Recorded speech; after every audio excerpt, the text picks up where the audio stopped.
በሁለተኛው የጣሊያን ወረራ ዘመን በአድዋ በሰሎዳ ተራራ ፊት ለፊት ላይ በፋሽስት ወታደሮች የተገነባው ይህ ሐውልት ቁመቱ 4.8 ሜትር ወይም 4 ሜትር ከ80 ሴንቲሜትር ከፍታ የነበረው ሲሆን የጣሊያን ወታደሮች በወቅቱ የዚህ ሐውልት በቦታው የመገንባታቸው ዋነኛ ዓላማና ለማስተላለፍ የፈለጉት መልእክት የሚከተለው ነበር።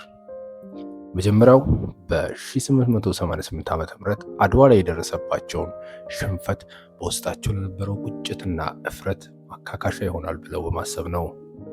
በሁለተኛ ደረጃ በአህጉረ አፍሪካ ለነበሩት ለሌሎቹ የቅኝ ገዢዎች የአውሮፓውያን ሀገራት የጠንካርነት ማሳያ፣ የሞራል ማበረታቻ ምልክት ይሆናል በማለት ነበር። ከ40 ዓመት በፊት ሽንፈታቸውን ከተገለጹበት ቦታ ላይ በወርሃ የካቲት 1928 ላይ ገንብተው ያቆሙት። ሆኖም ግን አሁን ሐውልቱ ቦታ የለም። ሀገራችን ከፋሽስት ጣሊያን ነፃ ከወጣች በኋላ በቦታው ምንም አይነት የሐውልቱ ርዝራዥ እንዳይኖር ተደርጎ ሊፈርስ ችሏል።